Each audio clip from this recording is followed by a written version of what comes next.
এটা সময়ত আপুনি বিজেপিত যোগদান কৰিছিলে আৰু আজিৰ তাৰিখত ক'বলৈ গ'লে আপুনি বিজেপিক এক কথাত এক প্ৰকাৰত বেয়া পায় ইয়াৰ কাৰণ কি অলপমান প্ৰশ্নটো শুধৰণি কৰি দিওঁ শুধৰণি হৈছে এইটো মই বিজেপি জইন কৰিছিলোঁ শুদ্ধ কিন্তু আজিৰ তাৰিখত মই বিজেপিক বেয়া নাপাওঁ আজিৰ তাৰিখত মই বিজেপিৰ গভাৰ্নেন্সটো বেয়া পাইছোঁ আচলতে কথাটো এনেকুৱা যে মই ব্যক্তিগতভাৱে মই এনেকৈ ভাবোঁ যে এজন মানুহক আমি শুদ্ধ আৰু বিশ্বাসযোগ্য এজন মানুহ বুলি ক'ব লাগিলে প্ৰথম তেওঁৰ কথাৰ দাম থাকিব লাগিব তেওঁৰ কমিটমেণ্টৰ ভেলিউ থাকিব লাগিব কিছুমান ভুলৰ ক্ষমা নাই গতিকে সেই ধৰণৰ এটা পৰিৱেশ তেওঁলোকে সৃষ্টি কৰিলে যাৰ ফলত আজি ফেচবুকত অশ্লীল ভাষাৰে গালি পৰা এটা প্ৰথা আৰম্ভ হ'ল যদি কোনোবাই যোগাযোগ কাৰণ মোৰ নম্বৰটো মই ফোন নম্বৰটো মই ৰাজহুৱা কৰিব নোৱাৰোঁ কিন্তু কাৰণ এখন চৰকাৰে যেতিয়া দম্ভালি মাৰে যে মই তোমাক ইলেক্ট্ৰিচিটি দিছোঁ মই তোমাক ঘৰ দিছোঁ মই তোমাক ৰন্ধন গেছ দিছোঁ ইট ইজ ষ্টুপিডিটি কাৰণ সেইকেইটা বস্তু তেওঁলোকে আমাক দিবই লাগে সেইকাৰণেই চৰকাৰৰ গোটেই মূল কনচেপ্টটো হৈছে ৱেলফেয়াৰ ষ্টেট একজেক্টলি চলি আছে কাৰণ কিয় মই এটা কথা বহুত আগতে কৈছিলোঁ যে ভাবা এনেকৈ ইমাজিন কৰা জাষ্ট যে চোৰ আৰু পুলিচ যদি মিলি থাকে যাৰ ঘৰত চোৰ হৈছে কি কৰিব আমি সমাজকৰ্মী বুলি কোৱাৰ লগে লগে আমি অমুকৰ কাৰণে কাম কৰিবলৈ যাওঁ তমুকৰ কাৰণে কাম কৰিবলৈ যাওঁ বিশেষকৈ গ্লেমাৰাছ কিছুমান বেমাৰ চেমাৰে আছে সেইবিলাক গ্লেমাৰাছ বেমাৰ বুলি কওঁ সেইবিলাকৰ আৰ্থিক সাহায্য দিবলৈ দৌৰ মাৰি গুচি যায় এটা NGO কিন্তু সেই NGOৰ মানুহখিনিয়ে কিন্তু কেতিয়াবা পানীৰ টেপ এটা খোলা থাকিলে এইটো বন্ধ কৰিবলৈ নাযায় নিজৰ ঘৰত নিজে নাথাকা অৱস্থাটো ফেনখন চলাই থৈ গুচি আহে ইলেক্ট্ৰিচিটি যে ব্যয় হৈ আছে পানী যে গৈ আছে সেইটো কাৰ ক্ষতি আমাৰ ক্ষতি এই যেতিয়ালৈকে সেই খুঁটি নাটি মাৰি মানুহে চিন্তা কৰা আৰম্ভ নকৰে তেতিয়ালৈকে 500 টকাত তেওঁলোকে তেওঁলোকৰ ভোটটো বিক্ৰী কৰিব পলিটিকেল পাৰ্টিক চেলেঞ্জ কৰিছিলোঁ যে আপোনালোকে এখন ৰচিদ দেখাই দিয়ক যে মই কেতিয়াবা 5 টকাৰ তেল ভৰাইছোঁ আপোনালোকৰ নামত মই অভিনয় বাদ দি দিম ৰাজহুৱা কথাত মাত মাতা বন্ধ কৰি দিম মোৰ ইচ্ছা এই কাৰণেই নাই কাৰণ মই আজি যিটো স্থিতিত আছোঁ এইটো স্থিতি এনেকুৱা এটা স্থিতি য'ত মোৰ এনেকুৱা এটা পাৱাৰ আছে য'ত মোক কোনো এই পাৱাৰটোৰ পৰা মোক ছাছপেণ্ড কৰিব নোৱাৰে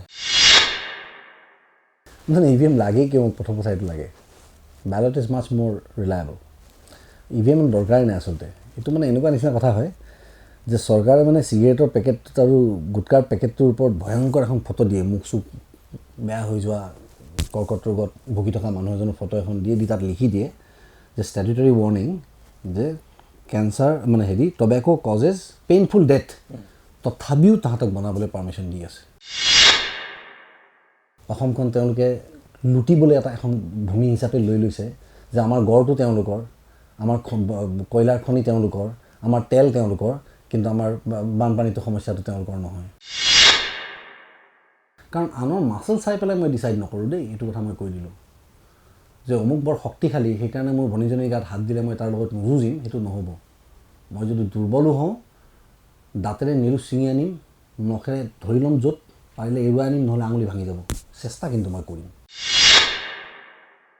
অসমৰ ৰাইজক চিন্তা কৰিবলৈ এটা নতুন থল দিম এই গতানুগতিক ছবি আমি কৰিবলৈ বিচৰা নাই অলপ বেলেগ ধৰণৰ যেনেকৈ ৰঘুপতিতকৈ ইলিগেল পৃথক ইলিগেলতকৈ আমাৰ নেক্সট প্ৰজেক্টটো পৃথক হ'ব নাম মই ডিক্লেয়াৰ কৰিব নোৱাৰোঁ কাৰণ আমি এতিয়ালৈকে ডিচাইড কৰা নাই কিন্তু ব্যতিক্ৰমী এটা কাম হ'ব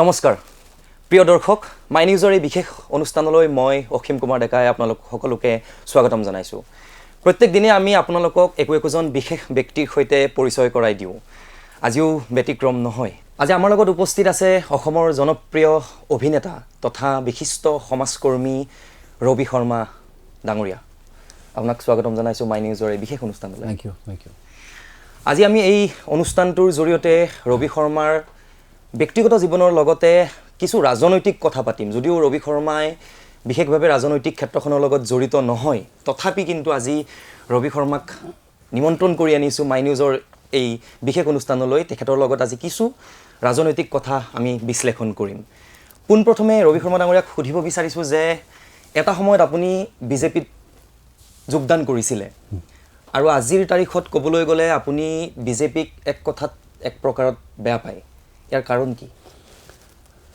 অলপমান প্ৰশ্নটো শুধৰণি কৰি দিওঁ শুধৰণি হৈছে এইটো মই বিজেপি জইন কৰিছিলোঁ শুদ্ধ কিন্তু আজিৰ তাৰিখত মই বিজেপিক বেয়া নাপাওঁ আজিৰ তাৰিখত মই বিজেপিৰ গভাৰ্নেন্সটো বেয়া পাইছোঁ তেওঁলোকে যি ধৰণে চৰকাৰখন চলাইছে মই সেই কথাটো বেয়া পাইছোঁ।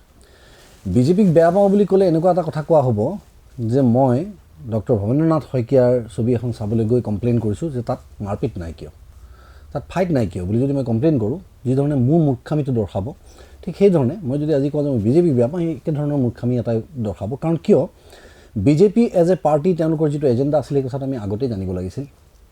তেওঁলোকে আগতে কৈছিলে, আমি চুজ কৰোঁতে গণ্ডগোল কৰিলোঁ, কাৰণ আমাৰ সমাজ ব্যৱস্থাত আমি ছেকুলাৰ চিন্তাধাৰাৰ মানুহ যিহেতু, আৰু তেওঁলোকে হিন্দু পলাৰাইজেশ্যনৰ কথা কৈ আছে, তেওঁলোকে কেব কা আনিব বুলি তেতিয়াই ডিক্লেয়াৰ কৰিছিলে, আমি জানিব লাগিছিল আচলতে।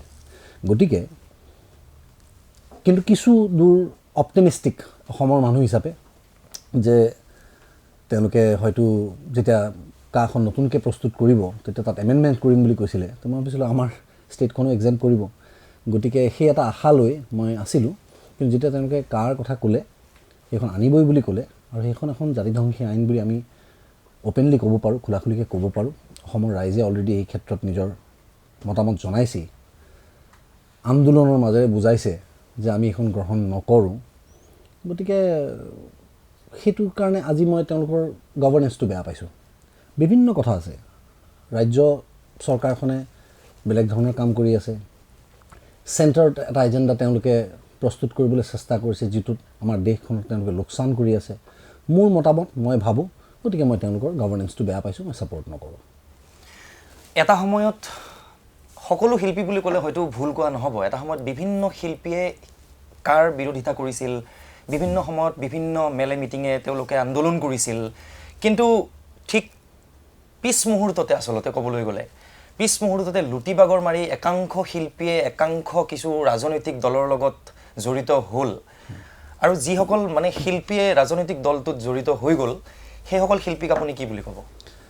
আচলতে কথাটো এনেকুৱা যে মই ব্যক্তিগতভাৱে মই এনেকৈ ভাবোঁ যে এজন মানুহক আমি শুদ্ধ আৰু বিশ্বাসযোগ্য এজন মানুহ বুলি ক'ব লাগিলে প্ৰথম তেওঁৰ কথাৰ দাম থাকিব লাগিব, তেওঁৰ কমিটমেণ্টৰ ভেলিউ থাকিব লাগিব। পৰৱৰ্তী সময়ত তেওঁলোকে কৈছিলে যে আমাক বিপথে পৰিচালিত কৰা হৈছিলে, আমাক আৱেগিক কৰি তোলা হৈছিলে, তেনেকুৱা বিভিন্ন কথা সংবাদ মাধ্যমত তেওঁলোকে কৈছিলে। সেই কথাষাৰে ফুচলোৱা শব্দটো যিটো আহিব তাৰ জেগাত মানে আমি ক'ব পাৰোঁ, ফুচলোৱা শব্দটো আচলতে সৰু ল'ৰা ছোৱালীৰ ক্ষেত্ৰত ভাল লাগে, এজন মেচিয়ৰ্ড হিউমেন বিঙৰ ক্ষেত্ৰত ভাল নালাগে।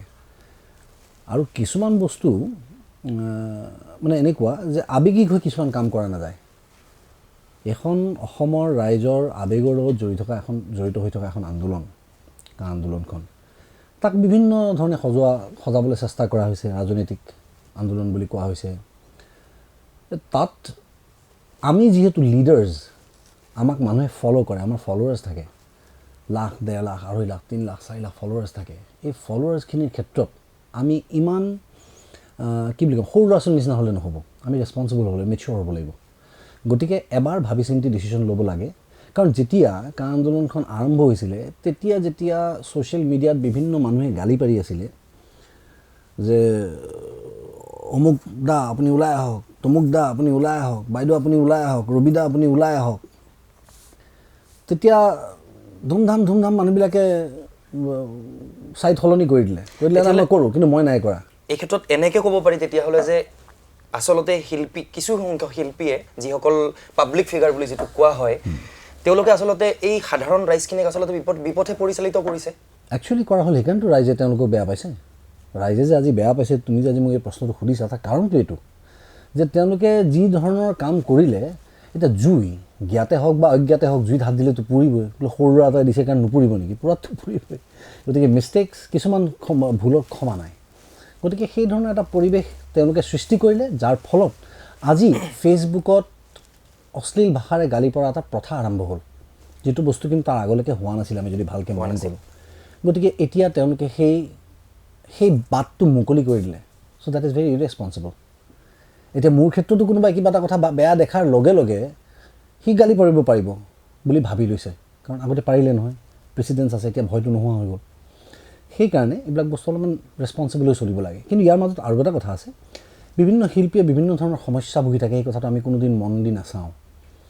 যে আজি মোৰ ক্ষেত্ৰতে আমি অলপ আগতে আলোচনা কৰোঁতে কৈছিলোঁ যে যেতিয়া এটা বিজ্ঞাপন দিয়া হৈছে মোৰ মেনেজমেণ্টৰ পিনৰ পৰা যে শোভাযাত্ৰা বা কালচাৰেল প্ৰগ্ৰেমৰ কাৰণে বিচাৰিলে ৰবি শৰ্মাক আপুনি অমুক ঠিকনাত যোগাযোগ কৰিব পাৰিব, অমুক নম্বৰত, সেইটো কিছুমান সংখ্যক মানুহে বেয়া পাইছে। ৰবিদাক আমি এনেকৈ নিবিচাৰোঁ, হয় তেওঁলোকৰ কথাটো মই মানোঁ।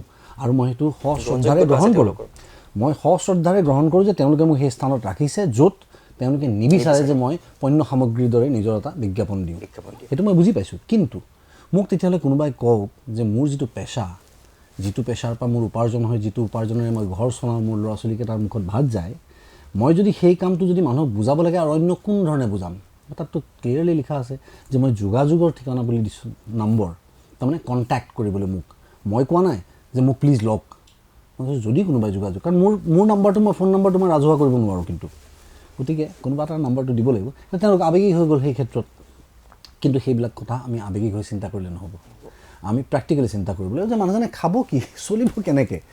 তেওঁ যে আজি ওলাই আহিলে আমি যে বিচাৰোঁ তেওঁ নতুন নতুন এটা শ্বাৰ্ট পিন্ধি আহক, ৰবিদা আপুনি এইটো শ্বাৰ্ট অমুকত চিনেমাটো পিন্ধিছিলে, তাৰমানে তেওঁলোকে নতুন শ্বাৰ্টটো মই পিন্ধাটো বিচাৰিছে, নতুন শ্বাৰ্টটো কেনেকৈ আহিব? পাহৰিব নালাগে যে ঘৰ গৈ ময়ো কিন্তু হাতেৰে পিটিকি ভাতেই খাওঁ। গতিকে এইবিলাক কথা চিন্তা কৰিব লাগে, আচলতে ভাবিব লাগিব, আমাৰ সমাজখনে এইখিনি কথা ভবাটো দৰকাৰ। এতিয়া মই এই কথাটো কোৱাৰ উদ্দেশ্যটো এইটো আছিল যে সেই শিল্পীখিনিয়ে মুখেৰে নক'লেও হয়তো তেওঁলোকৰ বিভিন্ন ধৰণৰ অসুবিধা আছে, হয়তো তেওঁলোকক আৰ্থিক এটা সহায়ৰ প্ৰয়োজন, হয়তো তেওঁলোকক মানসিকভাৱে তেওঁলোকে সবল হ'বলৈ এটা স্থিতি ল'বলৈ তেওঁলোকৰ হয়তো কিছু ক্ষেত্ৰত অসক্ষম, কাৰণ তেওঁলোকে এটা ষ্টেটাছ মেইনটেইন কৰি চলিবলগীয়া হয়, গতিকে তেওঁলোকৰ খৰচ বহুত বেছি। গতিকে মই তেওঁলোকক দোষাৰোপ নকৰোঁ, কিন্তু মানুহে কয় যিটো ভুল তেওঁ কৰিব সেইটোৰ ভুলৰ শাস্তি তেওঁ পাব, তেওঁলোকে পাইছে, মানুহে বেয়া পাইছে কিছু সংখ্যক মানুহে, এজ চিম্পল এজ দেট। তাত মোৰ বিশেষকৈ ক'বলগীয়া আৰু কথা নাই। ৰবি শৰ্মা ডাঙৰীয়াই অনাগত দিনত কেনেকুৱা এখন চৰকাৰ বিচাৰে, কেনেকুৱা এখন চৰকাৰ আশা কৰে? মই বৰ বিশেষজ্ঞ নহয়, মই বৰ বিশেষ নাজানো, কিন্তু আমি এটা কথা জানি লোৱা উচিত আটায়ে যে পৰোক্ষভাৱে হওক প্ৰত্যক্ষভাৱে হওক আমি কিন্তু ৰাজনীতিৰ লগত জড়িত। ৰাজনীতিৰ লগত জড়িত প্ৰত্যেকজন ব্যক্তি জড়িত, কাৰণ হয় আমি আনে বনাই দিয়া আইন এখন মানি চলিব লাগিব ভুল হ'লেও, আৰু নহ'লে আমি নিজে আইনখন বনাব লাগিব আমাৰ মতেৰে। এতিয়া যিহেতু আমি জড়িতই ৰাজনীতিৰ লগত, গতিকে তাত অলপমান সজাগ হৈ চলাটো বৰ প্ৰয়োজনীয়। ইয়াৰ আগলৈকে ময়ো বৰ সজাগ নাছিলোঁ। আজি কিছু বছৰ আগলৈকে মই ডেইলি নিউজ পেপাৰখন পঢ়াৰ মোৰ অভ্যাস নাছিলে। ৰাতিপুৱা কেৱল শ্বুটিঙৰ কথা চিন্তা কৰোঁ, তাত যাওঁ আহোঁ, জিম যাওঁ, আজি অমুকটো মেকআপ ইউজ কৰিলোঁ এইটো বেয়া হৈছে, কালি এইটো চাব লাগে ঠিক কৰিব লাগে, আমি সেই ধৰণৰ স্ক্ৰিপ্টখনত অমুকটো বস্তু ঠিক কৰিব লাগে, ৰাজেশে এনেকৈ ক'ব লাগিছিলে, নিলয়ে এনেকৈ ক'ব লাগিছিলে, কেৱল সেই চিন্তাধাৰাত থাকোঁ। গতিকে ৰাজনৈতিক ক্ষেত্ৰখনৰ বিষয়ে আমি বৰ বিশেষ নাজানিছিলোঁ, কিন্তু এতিয়া লাহে লাহে মই সজাগ হ'বলৈ চেষ্টা কৰিছোঁ। এতিয়া মই পঢ়িবলৈ আৰম্ভ কৰিছোঁ যাতে মই এটলিষ্ট বুজি পাওঁ যে মোক যিখিনি মানুহে গভৰ্নেন্স দি আছে তেওঁলোকে মোৰ প্ৰাপ্যটো মোক দিছে নে নাই। কাৰণ এখন চৰকাৰে যেতিয়া দম্ভালি মাৰে যে মই তোমাক ইলেক্ট্ৰিচিটি দিছোঁ, মই তোমাক ঘৰ দিছোঁ, মই তোমাক ৰন্ধন গেছ দিছোঁ, ইট ইজ ষ্টুপিডিটি। কাৰণ সেইকেইটা বস্তু তেওঁলোকে আমাক দিবই লাগে, সেইকাৰণেই চৰকাৰৰ গোটেই মূল কনচেপ্টটো হৈছে ৱেলফেয়াৰ ষ্টেট। তেওঁলোকে আমাক ৱেলফেয়াৰ দিবই লাগিব, সেইটোত তেওঁলোকে দম্ভালি মাৰিব নোৱাৰে আচলতে। মই এতিয়া তোমাক ঘোচা মাৰা নাই বুলি মই ফূৰ্তি কৰিব পাৰিম জানো? তোমাক ক'ম জানো তুমি মোৰ ওচৰত কৃতজ্ঞ হৈ থাকা মই যে তোমাক ঘোচা মাৰা নাই? এইটো কথা হ'ব পাৰে নেকি এটা? ঠিক তেনেকুৱা নিচিনা এটা কথা মানে যে মই তোমাক হেৰি দিছোঁ, গেছ দিছোঁ, তুমি মোৰ ওচৰত কৃতজ্ঞ হোৱা? নো, ইটছ ননচেন্স। গতিকে আমি জনাটো উচিত, আমি জানিব লাগিব, আমি সজাগ হ'ব লাগিব। কি হৈছে আজি যে আমি কৈ আছোঁ যে দেশৰ আৰ্থিক স্থিতিটো আমাৰ মাইনাছত গৈ আছে, তাৰ মানেটো কি? গাঁৱৰ মানুহে ক'ব যে মোক এইবিলাক নালাগে, মোৰ ঘৰৰ ৰাস্তাটো হৈ গৈছে, মই ভোট দিমেই ইয়াক। তেওঁ ৰাস্তাটোত লাগি আছে, তেওঁ সেই ৰাস্তাটোৰে কেনি যাব নাজানে, কোন আহিব নাজানে। সেই সজাগতাটোৰ প্ৰয়োজন যে দেশখন আমাৰ কি ধৰণে চলি আছে, কোন দিশে ধাৱমান হৈছে। সেই তেতিয়া তেওঁলোকে এটা পাৰ্টিৰ এজেণ্ডা, গভৰ্নেন্স ষ্টাইল, কম্পেৰিজন, বাকী কাণ্ট্ৰি আৰু আমাৰ কাণ্ট্ৰিৰ মাজত কম্পেৰিজন এটা কৰিব পাৰিব। ৱেৰেজ আমি জানো যে আমাৰ যিটো গণতন্ত্ৰ এইটো ইমান শুদ্ধ আৰু ইমান ভাল, লাৰ্জেষ্ট ডেম'ক্ৰেচি। আৰু এই সাধাৰণ ৰাইজখিনিক আমি ভাবোঁ তেনেকৈ, সাধাৰণ ৰাইজখিনিক আচলতে চিনাকি কৰাই দিয়াৰ ক্ষেত্ৰত কেনেধৰণে আগবাঢ়িব লাগে, চৰকাৰখনৰ লগত কেনেধৰণে আগুৱাই যাব লাগে, বা চৰকাৰখনৰ পৰা কি কি বস্তু আশা কৰিব লাগে, এই যিটো ধাৰা, এই ধাৰাটো ৰাইজৰ মাজত লৈ যোৱাৰ ক্ষেত্ৰত কিন্তু সংবাদ মাধ্যমৰ বহুতখিনি দায়িত্ব আছে। আৰু এই দায়িত্বখিনি কিন্তু 100%, 100%ই যে সুচাৰুৰূপে চলাই লৈ গৈছে সাধাৰণ ৰাইজৰ মাজলৈ, তাত কিন্তু অকণমান খুঁটি নাথাকা নহয়। আপুনি কি ভাবে? একজেক্টলি চলি আছে। কাৰণ কিয়, মই এটা কথা বহুত আগতে কৈছিলোঁ যে ভাবা, এনেকৈ ইমাজিন কৰা জাষ্ট যে চোৰ আৰু পুলিচ যদি মিলি থাকে, যাৰ ঘৰত চোৰ হৈছে সি কি কৰিব, তাৰ কি স্থিতি হ'ব? গতিকে 4টা স্তম্ভ, চতুৰ্থ স্তম্ভটো হৈছে মিডিয়া ইণ্ডিপেণ্ডেণ্ট হৈ থকাটো বৰ দৰকাৰী আছিলে। যিদিনাখনেই মাননীয় মন্ত্ৰী মহোদয় মাতং সিঙে যিদিনাখন এনি টিভি খুলিছিলে, বহুত পুৰণাটো এনি যেতিয়া খুলিছিলে, সেইদিনাখনেই সেই চেণ্টিনেলটোৰ যিটো আমাৰ অবজেক্টিভ আছিলে, সেই অবজেক্টিভটোৰ এটা উলংঘন ঘটিছিল যে এজন মিডিয়া পাৰ্চনেল মানে মিডিয়া হাউচ এটা এজন পলিটিচিয়ানে কিনিব নালাগিছিলে, কাৰণ তেওঁক কিনিবলৈ দিব নালাগিছিলে। গতিকে তেওঁলোকে কি কৰে, পত্নীবোৰৰ নামত লৈ লয়। গতিকে আল্টিমেটলি সদায় ইলেকশ্যনৰ আগত তেওঁলোকৰ প্ৰপাৰ্টিবিলাক কিমান ওলায়? 3 লাখ টকা আছে বেংকত, 4 লাখ টকা আছে। প্লিজ স্পেয়াৰ মি। মোক এই মিছা কথাটো দিয়ক, মই হাঁচিয়াই থাকিম, কাৰণ মিছা কথা ক'লে মোৰ এলাৰ্জি হয়। গতিকে এই যে বস্তুবিলাক চলি আছে, দেশকে যে শ্ব'টো চলি আছে, সেইটো বস্তু আমাৰ মানুহে সহ্য কৰি আছে। কিয় কৰি আছে? তেওঁ বেচাৰে ভাবি আছে যে ইলেকশ্যনৰ আগে আগে মোক 500 টকা দিব, মই ভোটটো দি দিম, মোৰ দায়িত্ব শেষ, কাৰণ মোৰ ৰাস্তাটোতো বনিয়ে আছে। এতিয়া সেই ৰাস্তাটোৰ ঠিকা কিমান টকাত দিছে, কিমান টকা ব্যৱহাৰ হৈছে, সেই টকাটো কাৰ? সেই টকাটো মোৰ। আমাৰ অসমীয়াত এটা কথা আছে না, চৰকাৰী মাল মাটি মে ঢাল। কেনেকুৱা ষ্টুপিড কথা ভাবাচোন তুমি। সেই টকাটো কাৰ? মোৰ টকা। আমি সমাজকৰ্মী বুলি কোৱাৰ লগে লগে আমি অমুকৰ কাৰণে কাম কৰিবলৈ যাওঁ, তমুকৰ কাৰণে কাম কৰিবলৈ যাওঁ। বিশেষকৈ গ্লেমাৰাছ কিছুমান বেমাৰ চেমাৰে আছে, এইবিলাক গ্লেমাৰাছ বেমাৰ বুলি কওঁ। সেইবিলাকৰ আৰ্থিক সাহাৰ্য দিবলৈ দৌৰ মাৰি গুচি যায় এটা NGO। কিন্তু সেই NGOৰ মানুহখিনিয়ে কিন্তু কেতিয়াবা পানীৰ টেপ এটা খোলা থাকিলে এইটো বন্ধ কৰিবলৈ নাযায়। নিজৰ ঘৰত নিজে নাথাকা অৱস্থাটো ফেনখন চলাই থৈ গুচি আহে। ইলেক্ট্ৰিচিটি যে ব্যয় হৈ আছে, পানী যে গৈ আছে, সেইটো কাৰ ক্ষতি? সেইটো আমাৰ ক্ষতি। এই যেতিয়ালৈকে সেই খুঁটি নাটি মাৰি মানুহে চিন্তা কৰা আৰম্ভ নকৰে, তেতিয়ালৈকে 500 টকাত তেওঁলোকে তেওঁলোকৰ ভোটটো বিক্ৰী কৰিব, আৰু সেই সমষ্টিৰ লিডাৰজনে 5 বছৰ সমষ্টিত ভৰি নিদিয়াকৈ সেই সমষ্টিটোৰ উন্নয়নৰ কাৰণে অহা টকা মাৰি ধনী হৈ তাৰ পৰা কিছু সংখ্যক টকা আকৌ 500 টকাকৈ পাৰ হেড দি আকৌ তেওঁ ইলেকশ্যন জিকি যাব। 5 বছৰ সহ্য কিন্তু আমি কৰিব লাগিব। তাৰপিছত আমি কান্দো যে আচলতে আমি আন্দোলন কৰা বাহানা বিচাৰি থাকোঁ। বাহানা লাগে, আমি নিবনুৱা সমস্যা তেওঁ ঠিকে আছে, কিন্তু তাৰ নিবনুৱাখিনিয়ে কিন্তু তাৰ কাৰণে ভোটৰ সময়ত যে তেওঁলোকে এটা সক্ৰিয় ভূমিকা ল'ব লাগিছিলে, সেইটো নলয়। কিন্তু আকৌ তেওঁলোকে নিবনুৱাৰ কাৰণে তেওঁলোকে বুথ এটা খুলি পেলাই এটা পাৰ্টিৰ পৰা পইচা লৈ, কোনো এজেণ্ডাৰ কথা নাজানে, কোনো ইলেকশ্যনৰ কথা নাজানে, তেওঁলোকে প্ৰচাৰ চলাই যায়, অমুক জিন্দাবাদ, তমুক দা জিন্দাবাদ, তেওঁৰ কথা বেয়াকৈ ক'লে ঘুচিয়াই নাক ভাঙি দিম। কিছুদিন পূৰ্বে আপোনাৰ পত্নী এটা ৰাজনৈতিক দলৰ লগত জড়িত হৈছে, যিমান দূৰ আমি জানো। অনাগত ভৱিষ্যতৰ দিনত ৰবি শৰ্মায়ো সেই একেটা ৰাজনৈতিক দলতেই বা ৰাজনীতিৰ লগত জড়িত হ'ব নেকি? এটা মানুহৰ যদি লাইফ স্পেন আমি ধৰি লওঁ যে মানুহজন 70 বছৰ বা 80 বছৰ বাচিব আজিৰ পলিউশ্যনৰ দিনত, য'ত আমি ভেজাল খাদ্য খাই জীয়াই আছোঁ, তেতিয়াহ'লে 50%তকৈ বেছি সময় মই জীয়ালোঁ। মোৰ আৰু 50% নাই বাচি থাকিবলৈ, কেইটামান দিন বাচি আছে। ইয়াতে ৰেপুটেশ্যনটো মোৰ কেনেকৈ কাউণ্ট হ'ব পাৰ্চেণ্টেজত, যে আগৰ ডোখৰ মই ইয়াৰ আগতে চেলেঞ্জ কৰিছোঁ বহুতবাৰ, মিডিয়া হাউচকো চেলেঞ্জ কৰিছোঁ, পলিটিকেল পাৰ্টিকো চেলেঞ্জ কৰিছোঁ। পলিটিকেল পাৰ্টিক চেলেঞ্জ কৰিছিলোঁ যে আপোনালোকে এখন ৰচিদ দেখাই দিয়ক যে মই কেতিয়াবা 5 টকাৰ তেল ভৰাইছোঁ আপোনালোকৰ নামত, মই অভিনয় বাদ দি দিম, ৰাজহুৱা কথাত মাত মাতা বন্ধ কৰি দিম। মিডিয়া হাউচকো কৈছিলোঁ যে এটা কণ্ট্ৰাডিক্টৰী ষ্টেটমেণ্ট উলিয়াই দিয়ক, পলিটিকেল বাদ দিয়া, পলিটিকেল কথাটো বাদেই দিয়া, অন্য ধৰণৰ কিবা কণ্ট্ৰাডিক্টৰী ষ্টেটমেণ্ট। বোলে কেতিয়াবা মই কৈছিলোঁ যে নাই মই ঘৰত খুব ভাত খাই ভাল পাওঁ, আৰু পিছদিনাখন মই কৈছোঁ মই ৰুটি খাই ভাল পাওঁ, সেইটোও কোৱা নাই কোনোদিন, কণ্ট্ৰাডিক্টৰী নাই। গতিকে এটা মানুহৰ ৰেপুটেশ্যনে কিছু কথা কয়। মই আজিলৈকে মই যি কথা কওঁ সেই কথা ৰাখি আহিছোঁ, সেই কথাই ৰাখি চলিম, সেই কথাই মানি এতিয়ালৈকে চলি আছোঁ, আৰু সেইটোৱে মোৰ ষ্ট্ৰেংথ। গতিকে মই বাৰু পলিটিকেলি এক্টিভ নহওঁ, সেইটো কথা মই আগতেও কৈছোঁ। বাকী সময়ৰ কথা আমি কোনো ক'ব নোৱাৰোঁ, কিয় মই এই কথা কৈছোঁ। ইয়াৰ মানেতো এইটো নহয় যে মই কাইলৈ পলিটিকেল পাৰ্টি জইন কৰিম কাৰণে আজি এইটো কথা কৈছোঁ। মই এইটো কথা কোৱাৰ উদ্দেশ্যটো এইটো যে মানুহে মেণ্ডেট দিওঁতেওতো এদিন কংগ্ৰেছক ভোট দিছিলে, সেই একেটা ভোটাৰে পিছত বিজেপিক ভোট দিছে, তেওঁলোকেও মতদান সলনি কৰিছে, মতামত সলনি কৰিছে। গতিকে যদি তেওঁলোকে সলনি হ'ব পাৰে, আমাৰো সলনি হ'ব পাৰে একচুৱেলি। গতিকে এই কথাটো সোধাটো একচুৱেলি মই কোৱাৰ ওপৰতো একো কথা বেছ নকৰে। কিন্তু তথাপিও মোৰ ইচ্ছা এইকাৰণেই নাই, কাৰণ মই আজি যিটো স্থিতিত আছোঁ, এইটো স্থিতি এনেকুৱা এটা স্থিতি য'ত মোৰ এনেকুৱা এটা পাৱাৰ আছে, য'ত মোক কোনো এই পাৱাৰটোৰ পৰা মোক ছাছপেণ্ড কৰিব নোৱাৰে। কোনোবাই কালি ক'ব যে আপোনাক নিলম্বিত কৰা হ'ল বুলি কোনো লিখিব নোৱাৰে এক্টৰৰ পৰা। মই যিদিনাখনলৈকে মানুহে মোক ভাল পাই থাকিব, কোনো মোক চহী দিব, এপইণ্টমেণ্ট দিব নালাগে, কোনো মোক ডিছচাৰ্জ কৰিব নোৱাৰে, প্ৰথম কথা। দ্বিতীয় কথা, মানুহবিলাক বিখ্যাত কাৰণে মানুহে ভাল পায়, তেওঁলোকে হেলিকপ্টাৰৰ পৰা নামে কাৰণে তেওঁলোকক ভাল পায়। মই কিন্তু এল্টো গাড়ী লৈ গ'লেও মোক ঘূৰি ঘূৰি চাই আৰু মোৰ লগত চেল্ফি তোলে। গতিকে মই বিখ্যাত কাৰণে মোক মানে ভাল নাপায়, মোক ভাল পায় কাৰণে মই বিখ্যাত।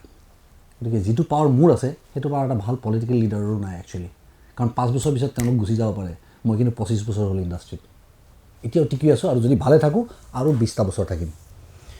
খুব গুৰুত্বপূৰ্ণ কথা কিছুমান আমি আলোচনা কৰিছোঁ আৰু এইবাৰ ৰবি শৰ্মাক মই যিহেতু ৰবি শৰ্মাই ক'লে ৰাজনীতিৰ লগত জড়িত ভৱিষ্যতৰ দিনত নহয়, এই মুহূৰ্তত তেওঁ এই সিদ্ধান্ত লোৱা নাই, তথাপি ৰবি শৰ্মাক সুধিব বিচাৰিছোঁ যে যিহেতু অসমত 3টা পৰ্যায়ৰ নিৰ্বাচনৰ 2টা পৰ্যায়ৰ নিৰ্বাচন ইতিমধ্যে হৈ গ'ল, এটা পৰ্যায়ৰ নিৰ্বাচন হ'ব ইতিমধ্যে বাকী আছে, এই EVM টেম্পাৰিঙৰ যিটো বাতৰি, EVM টেম্পাৰিং হোৱা বিভিন্ন ৰাজনৈতিক দলৰ কেইজনমান নেতাই এই কথাটো আজিও কৈছে, আজি কংগ্ৰেছৰ এজন জ্যেষ্ঠ আচলতে নেতাই এই কথাটো উল্লেখ কৰিছে, তেখেতসকলে নিৰ্বাচন আয়োগক এই কথাটো অৱগতও কৰিছে, EVM টেম্পাৰিং হোৱা কথাটো তেওঁলোকে কৈছে যে গাড়ীত EVM মেচিন পাইছে, গতিকে এই EVM টেম্পাৰিংটোক লৈ পেলাই ৰবি শৰ্মাৰ কি মত? মানে EVM লাগে কিয়? প্ৰথম কথা এইটো লাগে, বেলট ইজ মাছ মোৰ ৰিলায়েবল, EVM দৰকাৰেই নাই আচলতে। এইটো মানে এনেকুৱা নিচিনা কথা হয় যে চৰকাৰে মানে চিগাৰেটৰ পেকেটটোত আৰু গুটকাৰ পেকেটটোৰ ওপৰত ভয়ংকৰ এখন ফটো দিয়ে, মুখ চুখ বেয়া হৈ যোৱা কৰ্কট ৰোগত ভুগি থকা মানুহ এজনৰ ফটো এখন দি তাত লিখি দিয়ে যে ষ্টেটুটৰী ৱাৰ্ণিং যে কেঞ্চাৰ মানে টবেকো কজেছ পেইনফুল ডেথ, তথাপিও তাহাঁতক বনাবলৈ পাৰ্মিশ্যন দি আছে, তথাপিও তাহাঁতক উৎপাদন কৰিবলৈ দি আছে, কিন্তু নিয়ম বনাই দিছে যে স্কুলৰ পৰা ইমান গছ দূৰত দিব লাগিব। যেনেকুৱা ননচেন্স কথা, ঠিক তেনেকুৱাই ননচেন্স কথা EVMটো। আমি জানো এই টেম্পাৰিং হয়, টেম্পাৰিং হ'ব পৰাকৈ বনোৱা হৈছে এইটো বস্তু, তাক কিয় ইউজ কৰিব লাগে? বেলটে কৰিব লাগে। সেইটো ক্ষেত্ৰত সজাগটো মানুহ নহয়। আজি এগৰাকী NRI তেখেত আহি পেলাই অন্নখনত বহি আছে, নদী বান্ধৰ হেৰিটোৰ বিপক্ষে মাত মাতিবলৈ চৰকাৰক ইনষ্টিগেট কৰি পেলাই, তেওঁ অকলে বহি আছে, তেওঁৰ লগত মানুহ নাই। কিন্তু তাত গৈ ৰবি শৰ্মা বহক, জুবিন গাৰ্গ বহক আৰু 20টা মানুহ বহিব, কাৰণ মোৰ কোনো ইম্পেক্ট নাই, কিন্তু মোৰ কেৱল গ্লেমাৰ আছে, মই কেৱল মানুহ গোটাই দিব পাৰোঁ। তেওঁলোকে ঠিক তেনেকৈ সেই মানুহগৰাকীক কিন্তু ছাপৰ্টৰ প্ৰয়োজন আছিল, কোনো ভাবাই নাই কেতিয়াও তাৰ বিষয়ে। গছৰ কথা আমি কোনোদিন নাভাবোৱেই, আমি মিম বনালে হোৱাটছএপত শ্বেয়াৰ কৰি আমাৰ দায়িত্ব শেষ। অসমখন তেওঁলোকে লুটিবলৈ এখন ভূমি হিচাপে লৈ লৈছে যে আমাৰ গড়টো তেওঁলোকৰ, আমাৰ কয়লাৰ খনি তেওঁলোকৰ, আমাৰ তেল তেওঁলোকৰ, কিন্তু আমাৰ বানপানীটো সমস্যাটো তেওঁলোকৰ নহয়। তথাপিও আমি সহ্য কৰি আছোঁ, তাৰপাছতো আমি চিঞৰি আছোঁ অমুকক ভোট দিয়ক, তমুকক ভোট দিয়ক। What is this? সেইবিলাক কথা লৈ মই কৈ থাকোঁ কাৰণতো মোক মানুহে বেয়া পায় আৰু মানুহে ভাল পায়। মানুহে ভাল পোৱাৰ সংখ্যা বেছি, কিছু সংখ্যকে বেয়া পায়। আৰু এইটো কথা মোৰ দেউতাই কৈছিলে, মই আগতে বহুতবাৰ কৈছোঁ, আজি আকৌ কওঁ যে মোক যদি প্ৰত্যেকজন মানুহে ভাল পায় তাৰমানে মই ভাল মানুহ নহয়। অলপ সংখ্যক মানুহটো বেয়া পাব লাগিব, মোক পাওক। ভাল পাই একো বেয়া পাই কোলাৰ পৰা নমাই দিব নোৱাৰে, কাৰণ ভাল পাই থাকোঁতেও তেওঁলোকে কোলাত লৈ থকা নাই মোক। অন্য এক প্ৰসংগলৈ আহিছোঁ। দুদিন পূৰ্বে বিজেপিৰ এজন মন্ত্ৰীয়ে দুজন সাংবাদিকক কিছু বিৰূপ মন্তব্য কৰিছে, ফোনযোগে কিছু বিৰূপ মন্তব্য কৰিছে দুটা চেনেলৰ, ছেটেলাইট চেনেলৰ দুজনকৈ সাংবাদিকক। গতিকে এজন মন্ত্ৰী হিচাপে সেই দুজন সাংবাদিকক তেনেকুৱা বিৰূপ মন্তব্য কৰাক লৈ এজন শিল্পী হিচাপে ৰবি শৰ্মাৰ কি ভাষ্য হ'ব পাৰে এই মুহূৰ্তত? চোৱা, এইটো এটা চিম্পল এক্সাম্পল। মই চিধাকৈ কথাটো এইকাৰণে নকওঁ, কাৰণ চিধা কথাটো চবেই জানে, সেইটোতো ডেফিনেটলি এইটো কণ্ডেম কৰিবলগীয়া এটা কথা। কিন্তু মই অলপ বেকাই কথাটো এইকাৰণে কওঁ যে আমি যদি আমাৰ লাজ মানবোৰ বিক্ৰী কৰিবলৈ শিকি যাওঁ, তেতিয়াহ'লে ধনী আমি আজি ৰাতিৰ ভিতৰতে হৈ যাম। কাৰণ মোক মানুহে ভাল পায়, চিনি পায়, পুলিচে চেকপোষ্টত লগ পালে ৰবিদা ভালে আছে, ফটো এখন তোলে, ল'ৰা ছোৱালীৰ কাৰণে এটা অটোগ্ৰাফ লয়। তো মই যদি এটা AK-47 তাৰ পৰা ইয়ালৈ লৈ আহোঁ, পাৰ কৰি দিওঁ, মইতো পইচা পাই যাম। কিন্তু তাৰ কাৰণে প্ৰিপেৰেশ্যনটো কি হ'ব? মেণ্টেল প্ৰিপেৰেশ্যন হ'ব। মই কেৱল মনত ভাবি ল'লে হ'ল, যিদিনাখন নিউজ চেনেলে মোক এনেকৈ ধৰিব, মই মুখত কাপোৰ এখন লৈ পেলাই মোক ফচাই দিয়া হৈছে এনেকৈ কম কৰি পেলাই পাৰ হৈ যাব পাৰিম নে নোৱাৰিম সেইটো মই চিন্তা কৰিব লাগিব এতিয়াই। যদি মই ডিচিশ্যন লৈ লওঁ যে নিলে হ'ব, নিম, যাম দে, এনেকৈ মুখত লৈ পেলাই কাপোৰ এখন, মোক ফচাই দিয়া হৈছে, এইবিলাক ষড়যন্ত্ৰ, বিপক্ষৰ ষড়যন্ত্ৰ, এনেকৈ যদি কৈ পাৰ হৈ যাব পাৰোঁ, তেতিয়াতো মই আজি ৰাতিৰ ভিতৰতে ধনী হৈ গ'লোঁ নে ভাবাৰ লগে লগে। গতিকে তেওঁলোকৰ কথা মই কি ক'ম? ইয়াৰ আগতে সকলোৱে জনা কথাটোৱে আকৌ এবাৰ দুনাই কওঁ, ফাঁচী বজাৰত তেওঁ দম দিবলগীয়া, আকৌ ক্ষমা খুজিবলগীয়া হোৱা নাই জানো? একো নাই, কালি আকৌ ক্ষমা খুজি দিব, চিম্পল কথা। কিন্তু ৰাইজে মনত ৰখাটো উচিত। ইয়াক লৈ বিভিন্ন ঠাইত ডেফিনেটলি মই ক'লোঁ নহয় যে চতুৰ্থ স্তম্ভ, মিডিয়াক আমি সন্মান কৰা, মিডিয়াক আমি চেণ্টিনেল, প্ৰহৰী হিচাপে ৰখাটো আমাৰ দায়িত্ব। ভালকৈ সেই চকীখনক মই সন্মান কৰিব লাগিব। তাৰমানে তোমাৰ বয়স যিমানেই নহওক, তুমি বুলি কৈছোঁ, তুমি সৰু, কিন্তু তুমি সেই তোমাৰ যিমানেই বয়স নহওক তোমাৰ সেই চকীখনক মই সন্মান কৰোঁ। সেইকাৰণে তুমি সোধা প্ৰত্যেকটা প্ৰশ্নক দায়িত্বশীল হৈ দায়িত্ব সহকাৰে মই উত্তৰ দিবলৈ চেষ্টা কৰোঁ। মই যদি ভুল তথ্য দিওঁ তোমাক, এইটো ভুল কথা হ'ব। ঠিক তেনেকৈ মই দায়িত্ব সহকাৰে মই চলিব লাগিব। সেই চকীখনক সন্মান নকৰিলে কি হ'ব, কাইলৈ মোৰ জেগাত বেলেগ এটা মানুহ বহি থাকিব, যাৰ প্ৰশ্নৰ উত্তৰটো শুনিবলৈ মই ঘৰত বহি থাকিম, কিন্তু তুমি যদি তোমাৰ কামটো ভালকৈ নকৰা সেই মানুহজন সাৰি যাব ইয়াৰ পৰা। গতিকে সেই দায়িত্বটো চবৰে থাকিব লাগে। আজি এইখিনি কাম কৰিছে, মানুহে বুজি পাব, মানুহে দেখিছে, মানুহে নিজৰ মেণ্ডেট দিব। বদমাচি কৰি কিমান দিন টিকিব? যেতিয়া ইমান ডাঙৰ এমাউণ্ট চুৰ কৰে যে তেওঁ পুলিচটোকো কিনি ল'ব পাৰে, তেওঁ জাজটোকো কিনি ল'ব পাৰে, তেওঁলোক বাচি থাকিব কিছুদিন, কিন্তু কেতিয়াবাতো এটা অনেষ্ট অফিচাৰ আহিব, তেতিয়া কি হ'ব?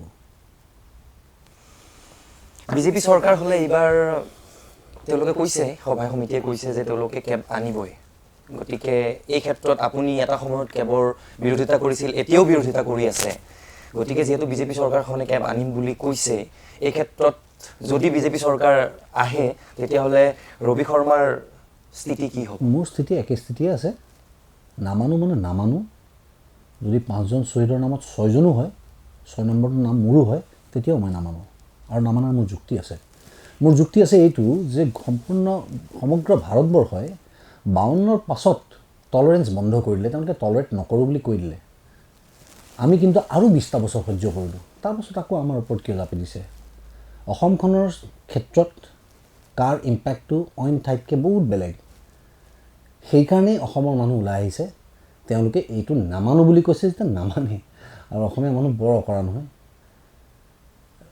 অসম আন্দোলনত কিমান শ্বহীদ হৈছিলে? 855জন শ্বহীদ। 55গৰাকী মানুহ মৰাটো ধেমালি কথা। কোনোবা এজন আগত মৰি গ'লে এতিয়া পিছফালৰ মানুহটো মাৰ খাব বুলি নাযায়, লাঠি কোব এটা খালে। গতিকে আৱেগটো এবাৰ বুজিব লাগে। ঠিক আছে, ভোকেল মানুহ বেছি তেওঁলোকে পইচা দি থৈ দিছে। কাৰণ কেইদিনমান আগতে দেখা নাই জানো আমি 5খন বাতৰি কাকতত একেটা শিৰোনাম লৈ পেলাই নিউজ এটা ওলাইছিল নহয়। এইবিলাক কথা কি আৰু বেলেগকৈ মই ক'ব লাগে নেকি? এইবিলাক চবেই জানেই মানুহে। গতিকে সেইটো তেওঁলোকে কৰিব পাৰিব। কিন্তু এই মানুহৰ যিটো আৱেগ, মানুহে যে নামানো বুলি কৈছে, সেইটো নামানে, ময়ো নামানো, কোনোদিন গ্ৰহণযোগ্য নহয় এই কথাষাৰ। গতিকে সেইধৰণে চলি থাকিম আমি আমাৰ বিৰোধিতা কৰি যাম, নিজৰ স্থানত থাকি যিমান দূৰ পাৰোঁ। কাৰণ আনৰ মাচল চাই পেলাই মই ডিচাইড নকৰোঁ দেই, এইটো কথা মই কৈ দিলোঁ। যে অমুক বৰ শক্তিশালী, সেইকাৰণে মোৰ ভনীজনীৰ গাত হাত দিলে মই তাৰ লগত নুযুঁজিম, সেইটো নহ'ব। মই যদি দুৰ্বলো হওঁ, দাঁতেৰে নেলু ছিঙি আনিম, নখেৰে ধৰি ল'ম য'ত, পাৰিলে এৰুৱাই আনিম, নহ'লে আঙুলি ভাঙি যাব। চেষ্টা কিন্তু মই কৰিম, সেইটো খাটাং কথা। তাৰ বহুত বডি আছে বুলি মই এৰি দিম তাক, সেইটো মোৰ ক্ষেত্ৰত নহ'ব, মৰি যাম। ৰাজনৈতিক কথাখিনিৰ পৰা অকণমান আঁতৰি আহি আমি এতিয়া আপোনাৰ ব্যক্তিগত জীৱনৰ কিছু কথা সুধিব বিচাৰিছোঁ। বৰ্তমান ৰঘুপতিক লৈ আপোনাৰ কেনেকুৱা পৰিকল্পনা, কেনেদৰে চলিছে? ৰঘুপতিখন মোৰ ড্ৰিম প্ৰজেক্ট হয়, মোৰ ড্ৰিম প্ৰজেক্ট। ৰঘুপতি কিছু বাধাৰ সন্মুখীন হৈছে। কৰোণাৰ সময়ত আমি শ্বুটিং কৰিব নোৱাৰিলোঁ, কিছু কাম ৰৈ গ'ল। তাৰপিছতো বিভিন্ন ধৰণৰ সমস্যাৰ সন্মুখীন হ'বলগীয়া হৈছে আমি। কিন্তু মই বৰ আশাবাদী যে ইমান আমাৰ আটাইৰে গোটেই টীমটো মোৰ চব 28 বছৰীয়া ল'ৰাৰ এটা দল, মোৰ ল'ৰা ছোৱালীৰ এটা দল। এই টীমটোৱে বৰ ডেডিকেটেডলি কাম কৰিছে। সিহঁতৰ জীৱনৰ এটা ফেজ বুলি ধৰি লৈছে, এটা ষ্টেপ বুলি ধৰি লৈছে ৰঘুপতি। গতিকে ইমান আশা জড়িত হৈ থকা এটা প্ৰজেক্ট আমি ডেফিনেটলি যেনেকৈ নহওক আমি তাক আগুৱাই লৈ যামেই, ৰাইজৰ মাজলৈ নিমেই। ৰাইজে অলপ মোক ভাল পায় যিহেতু, তেওঁলোকৰ ওচৰত মই বিনম্ৰভাৱে অনুৰোধ কৰিছোঁ, অলপ ধৈৰ্য সহকাৰে আগবাঢ়ক, ধৈৰ্য ধৰক। আমি ডেফিনেটলি তেওঁলোকক ভাল ছবি উপহাৰ কৰিমেই। ৰঘুপতিও আহি আছে। ইললিগেলখন খুব বেছি জনপ্ৰিয় হৈছে, মানুহে খুব আঁকোৱালি লৈছে। এই ক্ষেত্ৰত ইললিগেলক লৈ পেলাই অকণমান বহলাই ক'ব। ইলিগেল প্ৰজেক্টটো মানে আচলতে মই এটা বস্তু ছেট কৰিবলৈ চেষ্টা কৰিছিলোঁ যে আমি জেনেৰেলি আমি ছবি কৰোঁ, বলিউড ষ্টাইলত বহুতে কৰে। নহয়, আচলতে বলিউড বুলি নকওঁ, মই ভাল ছবিৰ এটা সংখ্যাত মই নিজৰ ছবি বা হেৰিটো ৰাখিব বিচাৰিছোঁ প্ৰজেক্টটো। এইকাৰণে কাৰণ আমাৰ জেনেৰেলি এটা চিন্তা থাকে যে 1 কোটি টকা আমি চিনেমা যদি খৰচ কৰোঁ চিনেমাখনত, তেতিয়াহ'লে সেই চিনেমাখন এপ্ৰক্সিমেটলি দেখিবলৈ 65 লাখ মান যেন লাগে, 65 লাখ যেন লাগে। কাৰণ বাকীখিনি টকা আমি খাওঁতে, অহা যোৱা কৰোঁতে, নিজে ৰেমুনাৰেশ্যন হিচাপে পইচা লওঁতে খৰচ হৈ যায়। এতিয়া আমাৰ চেলেঞ্জটো ইয়াত এনেকুৱা হৈছিল যে আমি এনেকুৱা এটা কাম, এনেকুৱা এটা প্লেনিঙত কৰিম আৰু যিটো জেগাত মানুহে নেদেখে। কাৰণ আমি দুপৰীয়া ভাতৰ লগত চিকেন খাইছোঁ নে নাই সেইটো কিন্তু দৰ্শকে দেখা নাপায়। কিন্তু তাত যদি আমি বাজেটটো কাট ডাউন কৰিব পাৰোঁ, অলপমান কাট ডাউন কৰিলে কি হ'ব, আমাৰ 1 কোটি টকাৰ চিনেমাখন 80 লাখ যেন লগা হ'ব। সেইটো এটা চেলেঞ্জ লৈ পেলাই কৰিছিলোঁ কামটো আৰু তাৰ ষ্টেণ্ডাৰ্ডটো ছেট কৰিবলৈ আমি টাৰ্গেটটো আমি কোনো অসমীয়া প্ৰডাক্ট লোৱা নাই, কোনো হিন্দী প্ৰডাক্ট লোৱা নাই, কোনো ইংৰাজী প্ৰডাক্ট লোৱা নাই, আমি ৱৰ্ল্ড ইজ আ প্লেগ্ৰাউণ্ড বুলি লৈছিলোঁ যে আমি বিশ্বৰ লেভেলত এখন চিনেমা বা এটা প্ৰজেক্ট ৰেডি কৰিম বুলি লৈছিলোঁ য'ত আমি আমাৰ কাহিনী ক'ম। কাৰণ বলিউডৰ চিনেমা এখনৰ কপি কৰিবলৈ গৈ মই যদি ঘূৰা লৈ অহা এটা কালচাৰ দেখুৱাওঁ ইয়াতে, সেইটো প্ৰযোজ্য নহ'ব। বা মই যদি মাফিয়া কালচাৰ এটা দেখুৱাবলৈ যাওঁ, যেনেকৈ তাত ভাই ভাই বুলি কথা পাতে, বন্দুক লৈ থাকে, ৰাস্তাতে খেদি খেদি গুলিয়াই দিয়ে, আমাৰ এইবিলাক বস্তু নহয়তো ইয়াত। গতিকে সেইটো বস্তু মই কৰিবলৈ যোৱা নাই বা বস্তিৰ ছোৱালীজনী দেখুৱাবলৈ আমি বিচৰা নাই। আমি ইয়াতে আমাৰ কাহিনী ক'ম আৰু আমাৰ কাহিনীটো চাবলৈ কিন্তু বিদেশৰ মানুহ এগৰাকী বা মানুহ এজনো কিন্তু ইণ্টাৰেষ্টেড হ'ব। কাৰণ আমাৰ কাৰণে যদি আমেৰিকাখন ফৰেইন কাণ্ট্ৰি, আমেৰিকাৰ কাৰণে আমি ফৰেইন কাণ্ট্ৰি কিন্তু। গতিকে মই সেইটো এটা প্ৰজেক্ট ভাবি পেলাই কৰিছিলোঁ আৰু সেই ক্ষেত্ৰত মানে থেংকছ মানে ঈশ্বৰৰ ওচৰত ধন্যবাদ জ্ঞাপন কৰিছোঁ, মোৰ টীমটোৰ ওচৰত ধন্যবাদ জ্ঞাপন কৰিছোঁ, মোৰ দৰ্শকখিনিৰ ওচৰত ধন্যবাদ জ্ঞাপন কৰিছোঁ, কাৰণ তেওঁলোকৰ টেষ্ট মতে মই বনাইছোঁ চিনেমা। মই যিমান দূৰ জানো যোৱা 5টা বছৰে আপুনি ভ্ৰাম্যমানৰ লগত জড়িত নহয়, নাই আপোনাৰ। অনাগত দিনত ভ্ৰাম্যমানত যোৱাৰ পৰিকল্পনা আপোনাৰ আছেনে? ভ্ৰাম্যমান প্ৰথম, এইটো বৰ ইণ্টাৰেষ্টিং কথা, ভ্ৰাম্যমান প্ৰথম যেতিয়া মই গৈছিলোঁ তেতিয়া মোৰ ভ্ৰাম্যমানৰ প্ৰতি কোনো ধৰণৰ এট্ৰেকশ্যন নাছিলে। মই কেৱল গৈছিলোঁ পইচাৰ কাৰণে। কাৰণ তেতিয়া ছবিত ইমান পইচা নাই, ছবি ইণ্ডাষ্ট্ৰিত ইমান পইচা নাই, ছবিৰ সংখ্যা ইমান কম যে তাত পইচা নাথাকে যে আমি এটা ষ্টেণ্ডাৰ্ড লাইফ এটা মেইনটেইন কৰি চলিব পাৰোঁ। তেতিয়া মোৰ দেউতাৰ মাৰুতি ভেন এখন আছিলে, সেইখনলৈ চলি থাকোঁ, সেইখনতে কাপোৰ সলাওঁ, সেইখনতেই শ্বুটিং কৰোঁ।